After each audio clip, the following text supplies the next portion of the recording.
Hello, everyone listening on Spotify, watching on YouTube. It is another episode of NRG Insights. A little bit different today because I want to talk to a couple of things about Jamie's personal life. So the NRG Insights podcast is all about people in the mortgage industry, influential people and people that have done something different or challenges, etc., that I think will be interesting. And today I've got Jamie Pritchard from Glenhawk. Thanks for joining me, Jamie. Thank you. Thanks, Marcus. So let's just talk about, like I said, but we want to delve into obviously the issues that you've had over the last, the recent time. But I am doing you a disservice from that because you've got a great career as well. So let's talk about that. Go talk to me about your financial services career up to the point that you are now with Glenhawk.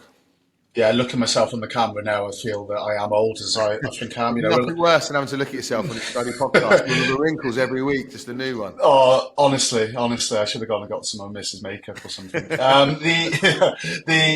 I realised I was old the other day because being in financial services a lot of time because people ask me for sort of mentorship and they ask me for advice and they say the word experience and I just think that means I'm just older now into the next stages. But I'm always willing to help anybody. I came into financial services probably late 90s and did sort of call centre stuff during university like everyone did on the phones, and that really got me used to speaking to people, useful for that. But post university, which wasn't a financial services degree or anything, I went into a sales recruitment company and they sort of positioned me after they sort of, your world really, they split off the room, 100 odd people in there and you're left with 7 in a room. And I got put towards Standard Life for IFAs. I don't think even Google then, I had to ask Jeeves what an IFA was and landed myself at Standard Life down in Birmingham. Ask Jeeves, you're showing your age there. Exactly. So, I did a little bit like that, asked Jeeves what it was. And I was a graduate recruitment for an IFA account manager, did that. Went up to Edinburgh, did quite a lot of endowment complaints. I did a lot of pension complaints, did quite a lot of qualifications through the Standard Lifetime. But I then went contracting for quite a few years, to allow me to build up deposits because contractors then were earning quite a bit of money per day.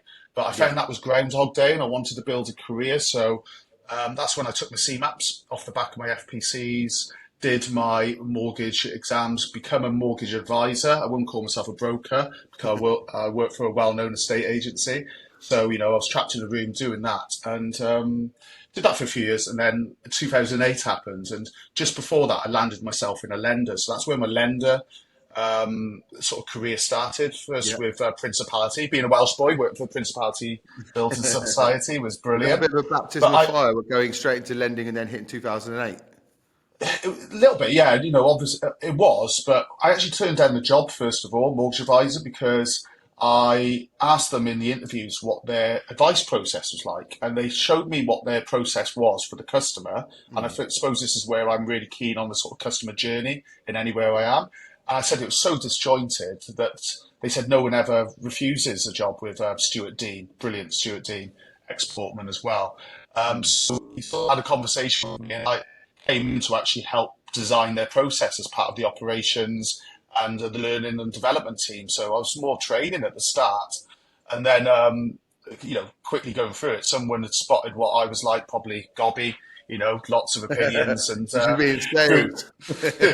me into the BDM world, back into sales, really. So I worked for, the excellent Jason Newsway there. And I suppose where I came on, I suppose, to the sign of myself and what I'm like, everyone would say, is that Jason went to go on an MMR project, which he said we would be on for a week. And we all know that Mortgage Market Review took a lot longer than a week to do. So he said, we're going to divide up the roles, responsibilities. I said, no, I'll do them all. So I sort of became, by proxy, interim head of that team, looking after the BDM teams. Yeah. And that's when I was plucked to go to Precise. You sort of forced yourself into that role? Or absolutely.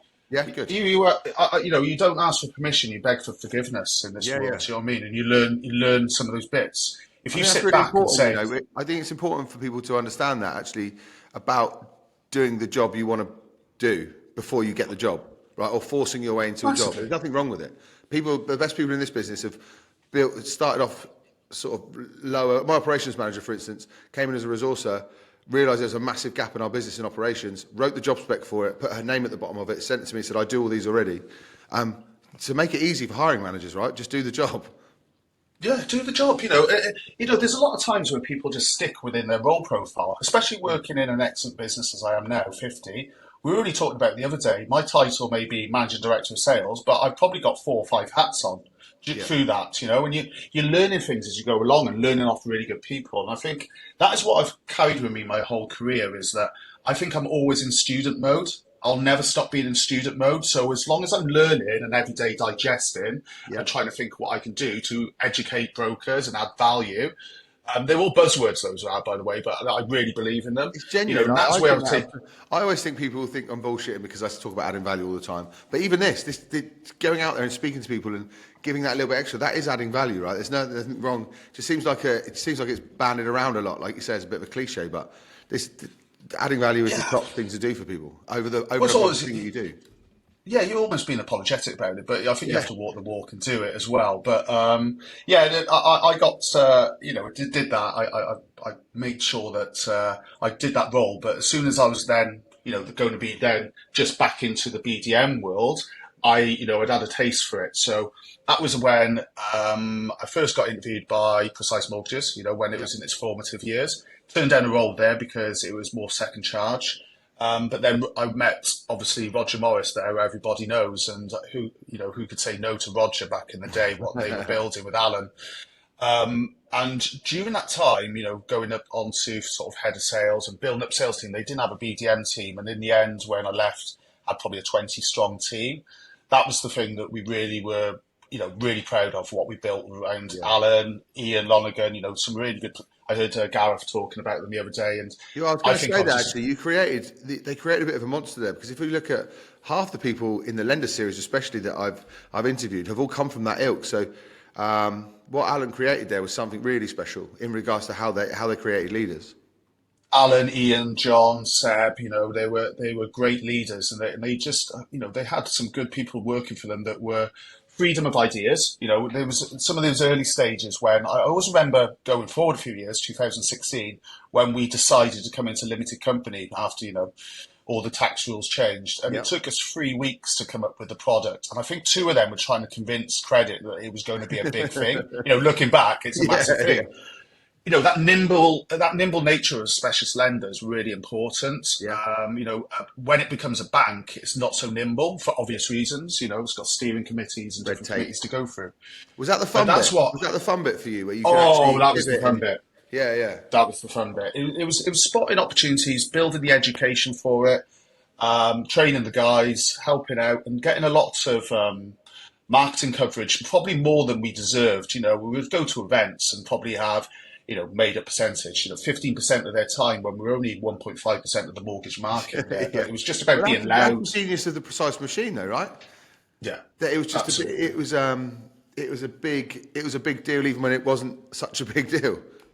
Well, what we never wanted to be, not talking about other people, but the Roger and Jamie show. I didn't want it to be the Roger and Jamie show. Bring us to events, presenting, because I did a lot more in the background. Yeah, That I wanted my team, and the coverage was that if I had 15 BDMs, one of my, and I don't like objectives and all those things because I always think they're looking back. I'd rather see what your purpose is yeah, and motivate onwards, but that's a totally different sort of subject. But the way that I wanted it to be was that 15 people doing a semblance of a presentation on the same day around the country. yeah. And I got to 13. So I thought I failed in myself with my objective. But Pretty that's close. that's where I really wanted to be with the team. Just all of them so knowledgeable that Yeah. they could answer things around buy to let and, Well, that's the all point those of a different BDM, areas. isn't it? You create great Of course it BDMs is. there because it's not handing out donuts and that kind of thing that's important. It's understanding product, understanding what fits, and having that kind of bit underwriting mentality from a BDM as well. Would you say? I'd say this. There's 3 levels of a BDM. There's the really bad ones who went missing, especially through COVID. Even if you've got nothing to sell, be on the phone, support them. They'll be the first people, that they'll remember on the return. The second one is the criteria dumpers. Okay, criteria is only for and when your inquiry. So if you're a mortgage broker now, Marcus, ringing me, it's criteria. So I know how to shape it. I know how to do a quick no. I know how to shape the deal and get that. The other things is just to go and use that term again, add value. So if I'm going out and showing them how to build businesses, business development manager is actually managing and develop the business that you're going to see. Yep. So if you can do that and add value, and then by proxy, maybe the lender that you work for, Glenhawk, gets some of that business. That's what a BDM's job is. Yeah. In a nutshell. Yeah, like you say, developing business. It sounds stupid because that's what it is, but it's not just we do this. But BDMs think that they're pumping their criteria, so they're developing their own business outwards. Of course they are, but you're like conduit between the two. You have to have the intermediary. You have to have the lender. We can't. Yeah. We have to work symbiotically. Like, hard word for me to say as a Welshman. And do you feel like that with Glenhawk at the moment? That kind of the way you felt with Precise when it was building it and you're growing a business, and it's all kind of easy pivoting and that kind of thing. Is it that kind of excitement again? Yeah, the OSB is a massive machine now, and it is what it is. It's brilliant in that sense. It serves amazing parts of the specialist market, but it's built. Mm-hmm. It's built. When I had options, when I was lucky enough to have options after leaving OSB, I had quite a few different ones on the table, and some of them were built businesses. That I was going into, that I thought that they were already built. They probably already had some bad habits, some great habits, but nothing that I could really sort of make a mark on. Glenhawk, obviously, I'd say those early years, Guy and Nick had built an amazing business and a platform. Yeah. Mine was come in for scale, and obviously I was brought in from the buy-to-let side more than that. And 3 years on, we're just looking into that now. It wasn't the right time to pivot into that area. Good job, building the team last year. Yeah, very good job.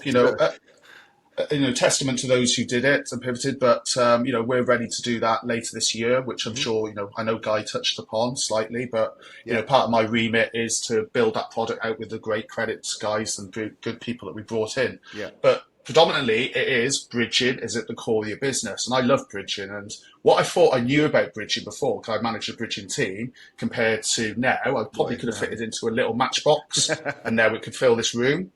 So it's building and getting those BDMs to sort of do more, and I think we've become the sort of annoyance in the background, Glenhawk, and now we're becoming that sort of louder where brokers need to and want to consider us on most of the terms if it fits. But that's that kind of lender journey, isn't it? You're like challenging, nipping at the heels, and then all of a sudden, and then it's just the next step up every time. It's the exciting part. That's the exciting part, because you always, I was reminding Guy of this in the early days, the thing that we're aiming towards, because you always got to have that aim, that goal setting, so all the teams are going and not pulling against each other. We've all got that aim of where we want to go to. But I said, don't aim for that and think that's going to be the fun part. The fun part is this bit. No, this is the fun part. Yeah, absolutely, the journey of it. Oh, nice.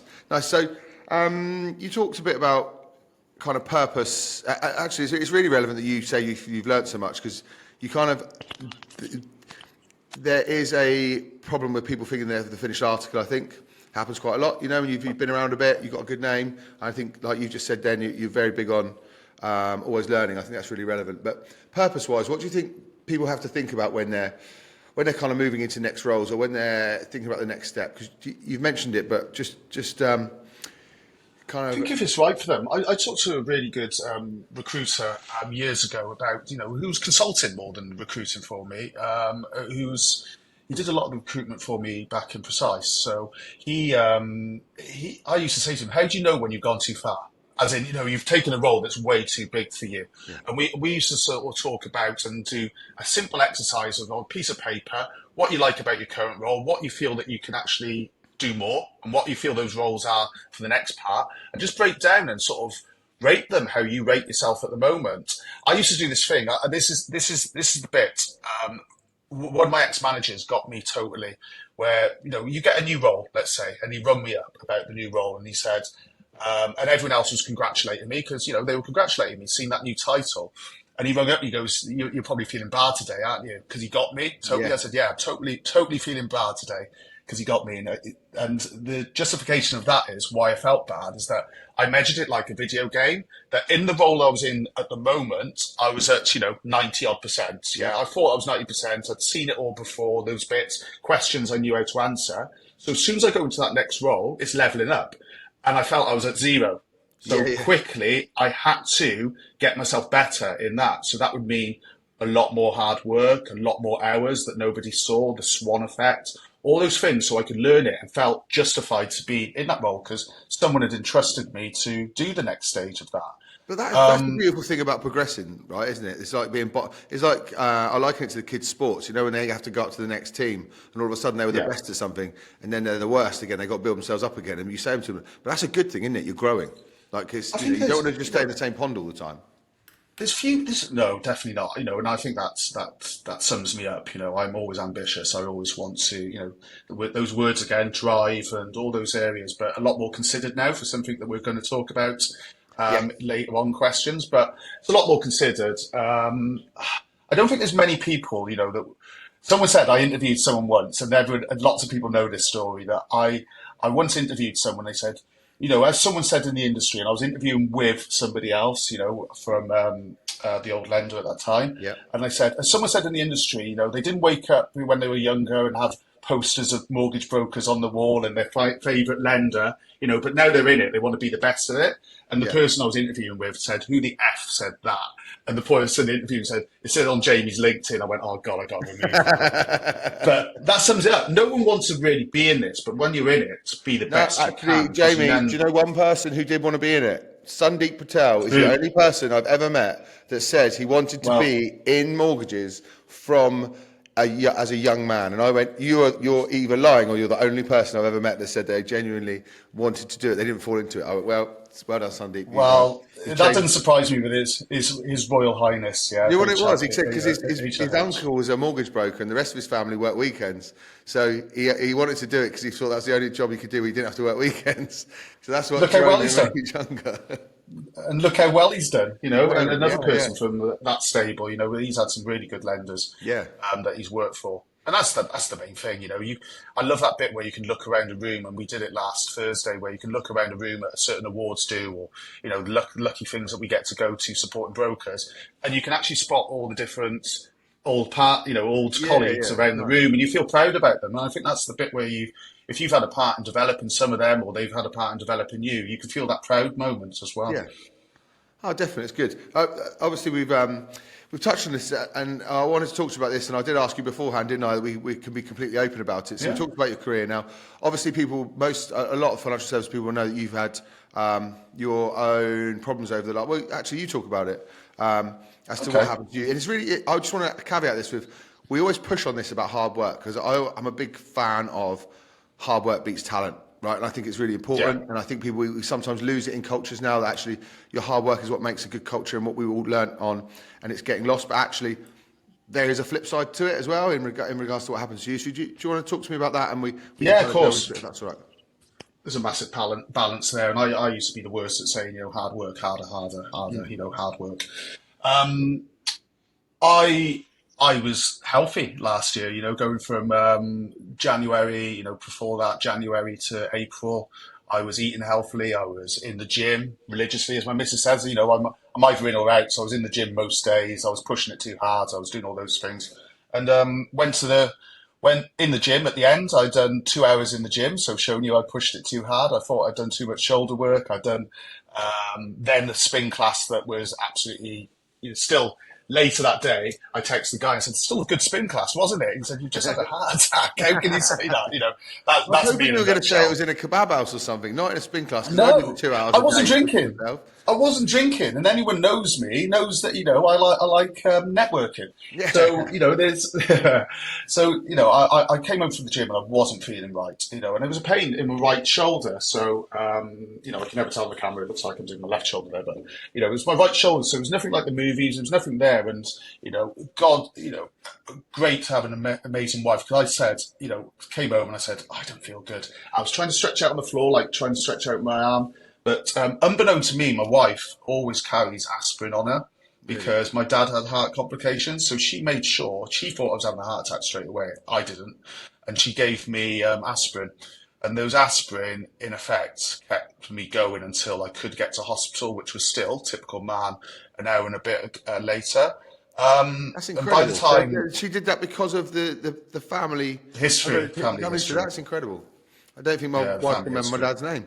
I'm joking. She does. Well, no, well, but she's just amazing. And I know, she may listen to this or she may not, but, she is amazing in that sense that she did that. But it was just the waves of, and it didn't feel like, whatever you feel, does this feel like a heart attack? It didn't feel like a heart attack. It just felt like it was, getting worse and worse and worse. And by the time I got to the hospital, obviously, they said I was having multiple heart attacks, and I'd had multiple heart attacks and I was going through it, and I was healthy. And I think my first thoughts were in that moment, if this is important, and there is a big message that I want to say because I've got quite a lot of black humour about that day as well. Yeah, of course. It is that my first and only thought was when they said I was having a heart attack was shock, was I can't leave them. So it was nothing about me at that moment. It Yeah, was yeah. about I can't leave them, my family. I can't do that. I can't do this. And it happens to you, these things are. This is the important thing for the lads and the ladies out there, is it happens to you, but it affects the family. Yeah. It really affects the family. And I suppose where we were talking about this a few weeks back at Glenhawk was that, I got up, I went, I'm sorry, not finish that conversation No, no. really fully, did I? But I had to get blue lighted to Liverpool, right in for an operation, fitting stents in me. They were there, and even then, I wasn't taking it seriously. So this is an important point, really, because I came out of the operation, I was led there, and then the doctor was asking me. I asked him, "Here we go. When can I get back to work?" I'm led there. I haven't even left the operating theatre yet. When can I get back to work? If there's any insight on how I am, he's like, "What do you do for a job?" I said, well, told him what I said, and I think I must have said the word, it's a bit stressful. It's not working Yeah. down the coal mines, but it's a bit stressful. And he said, your job's not stressful, I'm a heart surgeon. I said, well, it looks like I'm keeping you in a job, mate, doesn't it? Yeah, so even then, but he told me at that point how serious my heart attack was, and if it was 10 years ago, I was gone. Something Really? called a Was it widowmaker, that? which Was they it told that me intense later on. that you'd be a goner just for the magic of modern medicine? That's Yeah, yeah, blimey. that's what That's he a said. massive. Like that's it. How did it affect you? I mean, obviously, mentally, we've talked about it, but how does that affect you when you, like you say, you've got to think about your family and stuff as well, haven't you? And obviously your lifestyle and everything. How did that? Yeah, Well, obviously not initially, because you want to go back to work. okay. No, so you do this thing, and I was very lucky. What I did was, I think lots of people in the industry, so I've still got mates, and I didn't put it on Facebook and all that, but there's a lot of people in the industry who are very great, caring, asking me how I am, is because I put up a LinkedIn post. And remember, the reason for that is that a nurse came in to see me and said to me, "You'll be okay tomorrow." I said, "Well, I hope I will." She said, "No, we're on strike tomorrow, but we're making sure the ICU," which I was bringing down the average age by about 30 years, by the way. They said, "You'll be okay. You're still going to be looked after." And my first thoughts were, like anything, was about them. I said, "You do what you need to do. I'll be okay in here. That's fine." They're like, "No, you'll be looked after." And so I thought it was really important to put a post up Yeah. and then say about that. And it just blew up, that post did, because most personal things do, don't they, on Yeah, social yeah. media? Well, and also you're a well-known bloke, and it's a well thought of bloke in the industry. And it comes as shock. You're not an old man. Do you know what I mean? I think it's a Yeah. realization to people our age that we go, do you know what? We maybe push it a bit too hard sometimes. You don't make a cake without lots of ingredients, is my saying that I've sort of come up with to sort of say after it. So there's family history, but there's those late nights drinking, there's the steaks at stupid times, all those Yeah, things, yeah. which sounds a little like first world problems, doesn't it? But Yeah, we're not going to blame the obviously spin class. If you're still drinking beer and eating red meat, we're not blaming the spin class. That poor spin instructor, he's I been don't out. blame him. It's the I have beer. been put off. I have been put off. But I am. I probably need to get a tiny bit more healthier now. But I'm doing That a is lot of funny. It's put walking. me off spin glasses for life. I'll still have a beer, but I'm not touching spin. That sums me up in a nutshell. The two things that I really wanted that I think were important about it is that you're alive. You're really alive, so you're buoyant. And Glenhawk were amazing, by the way, Yeah. because they noticed that I was still emailing on the Tuesday after the Saturday it happened, and Damani, who's my COO, cut me off everything. And there's something that in that part that we can talk about for the sort of 5 weeks I was off. Yeah. Okay. And it was only 5 weeks, and I came back way too early. They didn't ask me to come back. I knew I'd come back early for what I'm about to say now. The About 5 people really reached out to me who had heart attacks, and they're all gents, but I know there's ladies in the industry that have heart attacks as well. Yeah. And they, to a person, this is what I said to you the other night, to a person, they said, "Watch your head, Jay." They said, "Watch your head. It's going to go through the floor." I was like, "No, no, no, I'm alive. I'm good. I'm good. I'm good." And I tell you what, they were right. And I think I'm a very positive person. When you said I'm well known, that is not me. I'm just be who I am. I think lots of people would say that, I am just for what you see, hopefully nice, in that sense. But I really, really struggled over 5 weeks and I hid it from everyone, so I can talk more about that in a second. Yeah. My two biggest learns from Struggled in what this: sense? Sorry, Jay. What when you say struggle? darkness across my eyes. I couldn't. I was struggling with why am I here? Because I was lucky to be here. What would have happened if I wasn't? There's a good advertisement for why you should take out critical illness, by the way. For me, that thing that you never want to have, but you need it when you have it. It was just doubting myself, the anxiety that came in. Everyone knows that I'll pick up the phone to anyone and do that. I was doubting everything, and I was getting through it. But as my wife said, my eyes weren't there. I wasn't there. I was sort of Just running. kind of zombieing through, like it's. Yeah, I suppose it's hard to through. describe if you just. I mean, I've never suffered with depression or anything like that, so I don't know what it feels like. But I imagine that blanket. I know it's not. It feels like a cloud in front of your eyes. It feels like a cloud in front of your eyes where everything starts going extremely negative. Really negative, where I am quite positive. You're doing things, but you're just doing them like, it's like you're driving a car, but you've done a 2-hour journey and you don't know anything about the car journey. You would go through the day and not remember it. You're really trying to get yourself through it. And I remember, which, my wife probably doesn't remember this bit, but she seen me a few months later. So it took me a good 2 months or so to get out of it. And I say that not flippantly because I got real sympathy for anyone who suffers for this for a long time. Yeah. And I think if I was in it for another month, I think I would have been in it still now.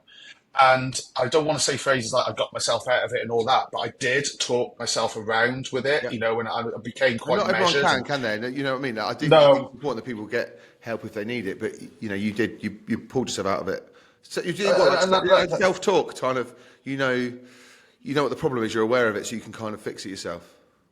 I could see myself getting stronger towards the end of it, and I would see my wife. We were down in Battersea actually, taking the kids down to London. Because I work in London, but never take them down to the big smoke in that sense. And I remember me looking at her and she going to me just in the eyes. She goes, "Oh my God, you're back! I've seen you." I said, "Yeah, I think I've been back about a day." Oh, nice. And she said, "My God, you're back!" And I was like, "Yeah, that was quite emotional in the sense of because she's the one again. It affects the family." And she knows you're the best as well, right? It must be crippling for loved ones if they can see that you're not fully with it. Yeah. And, this is the point. If you've got anything like that, and I'm very lucky that I managed to only have that for a moment. So anyone in this industry, go and seek help. I know there's lots of different things that there. The first thing is, though, this is a man in a nutshell, okay? And, I can't talk for ladies, so this is a man in a nutshell. I say to lads, go and get yourself checked out, yeah? And they're like, well, yeah, I would, but they may find something. That is a man's mentality. I'm too busy for that. Too busy for that, yeah. And how do we used to sell insurance? If you had one of those machines on the wall and all that, and it gave out £5 notes or £10 notes, would you fix the machine if it was, that's you. You're the machine, yeah. Why don't you look after yourself? So that's lads. So I just say, I don't want to be the walking heart attack, and that's my USP. But I know from people going out there now that have gone and got themselves checked out, and I know that people are carrying aspirin on them and all that. It would be stupid of me to say their names, but someone that you have actually had a podcast with has actually said to me, I thought I had a twinge and I had aspirin straight away. So if me having that has had that effect, I think that's brilliant, because it has to be, all of this has to be positive. It was going to happen. I had a heart attack in the perfect place that I could have a heart attack around my wife. I could have been in a hotel on my own. I could have gone, and I would have woke up and that's gone. And it's made me better at work. I honestly think it's made me better at work, more considered. How is it giving you that kind of How's it made you better at work? What would you say as the differences you've had to make? So I've been a lot more sort of, instead of sort of like till late at night and really worrying over cases. It's not. I care implicitly, so I'm trying to find the right words. I care implicitly, but I'm so measured. It Yeah, makes me think that it's only property. yeah, Nobody's died. If it's a delay on evaluation, it is, and it's just allowed me to have more considered conversations. yeah. In the early It's days, like it a actually helped me if perspective thing. somebody. Yeah, if someone was ringing up for a go, because guess what, no lender's perfect, and some areas, there'll be a delay on something, or Yeah, it yeah. may be that and they'll ring up and have a go. Actually, it worked really well in the first instance because they'll get on, I'll get on the phone, I'll bring them down a few levels, and they're like, "Oh, are you okay, Jamie? By the way, you need to have this Yeah. conversation." I'm like, so that really helped. Bring down the broker. Send on the heart attack line. Yeah, that really helped. But Jess, I think it's allowed me just to be more considered.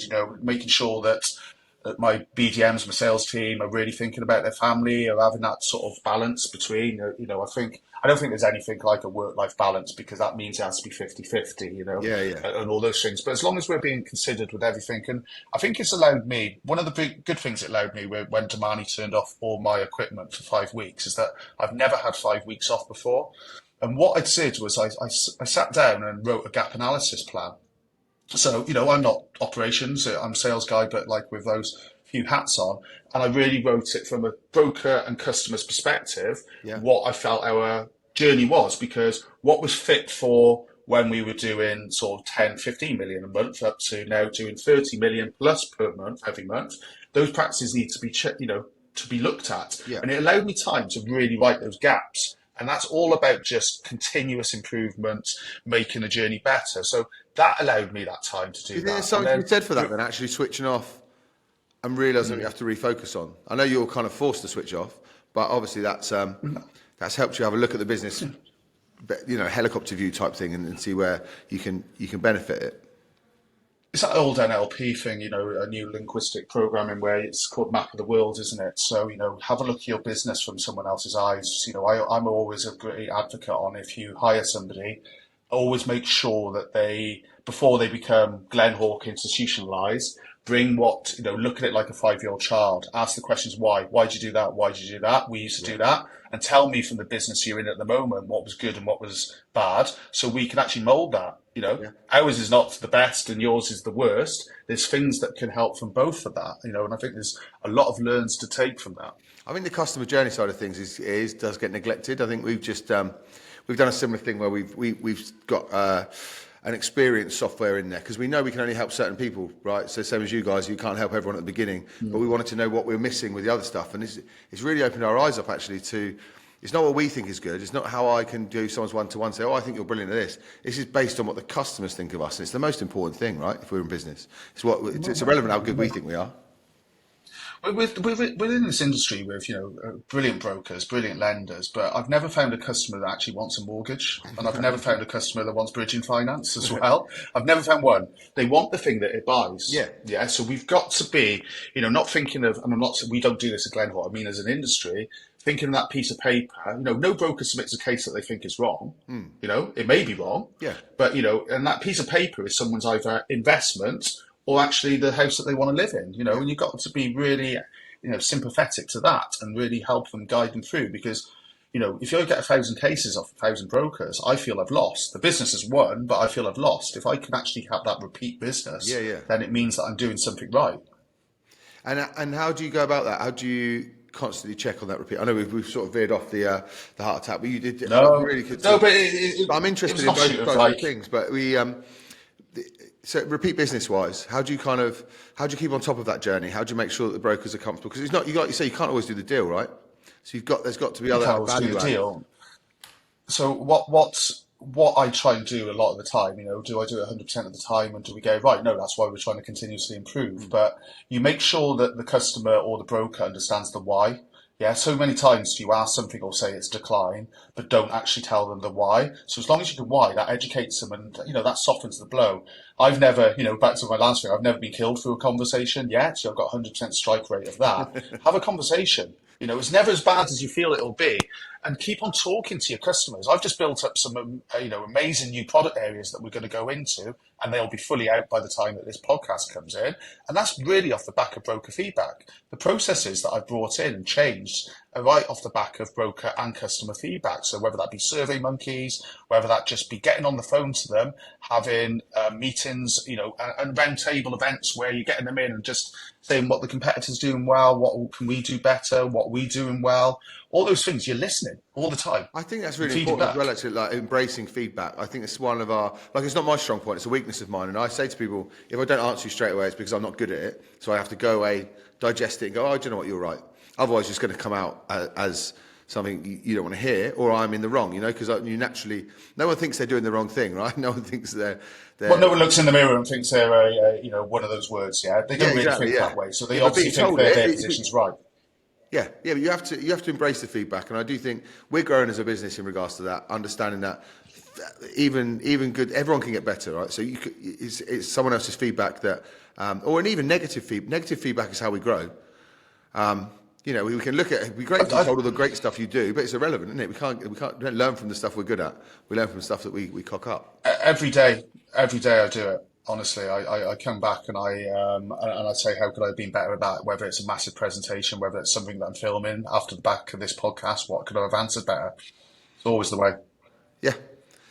So I've kept you long. I said I'd keep you for half an hour, so I appreciate we've kept you for ages. Sounds good. I hope people are getting the whole thing as well, because I'll keep getting bits where we cut out, and I'm nodding, but it's been really useful. But if going back to that kind of that mix between hard work and actually doing yourself damage, what kind of advice can you give people when, like, how do you know when it's enough? Because I'm an advocate for working hard and working late and trying to do more than my competitors, but at the same time, I also think I can learn from what's happened to you. So any advice you can give to people? I think you've got to go back and try and think, what is your end goal and what's your mini goals of why you're doing it and working hard. If it's for a common goal and your purpose for maybe it's income or to buy that house or to do something, have that be manageable, but don't kill yourself doing it, because you may never get into that house as well. So I used to be terrible for trying to do everything and, delegate. I was terrible at delegating when I was at Precise Mortgages. I'll delegate more now because I've got a good team around me. Making sure when enough's enough, listening to your body inside, to sound like, an American TV program. Listen to yourself. Go and get yourself checked. When you say listen to yourself, Jamie, just quickly, were there signs now you look back? Or was it just... The only sign there was, and I put it down to being in the gym too much, a lot, and an offshoot of COVID, where I was getting tireder after having a really bad bout of COVID. Right. So I would fall asleep like that on the sofa, and I'm well known for only sleeping about 5-6 hours a night tops. Yeah. So and that's probably tops. But I was falling asleep on the sofa. That was the only signs I had. Nick Hilton, my founder of the business, and with Guy, says I was grey, but I think it was just because I'm white. I'm Welsh and white, and I don't even tan off. I tan off the moon. He's just more tan than I am. Sorry, so, I think just listening to yourself and just making sure that dare I say it, you're not killing yourself for the man. You're not killing yourself for the organisation, because everyone used to say it to me at the last place. You are replaceable, but you're not replaceable to your family. Yeah, that's good. That is a very good point.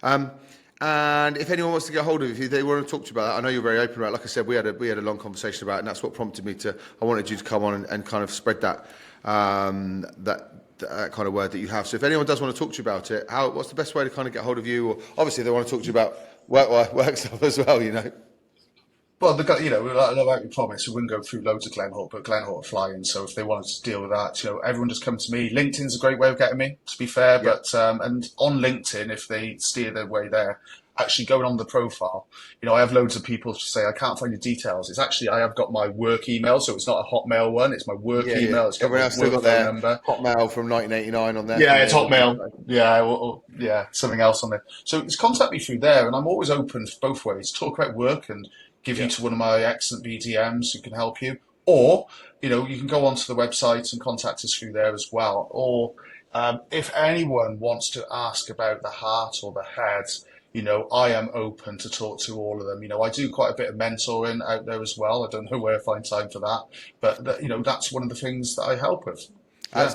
And that's genuine. That's the conversation we had. That's why I wanted to get you on. So, genuinely, if anyone is struggling with any of those things, I think you could definitely speak to Jamie. Thank you very much for your time today, Matt. I really appreciate it. And obviously, all of your socials and Glenhawk socials will be on all the marketing that goes out with this. But obviously, if anyone wants to reach out to Jamie, you know where you can.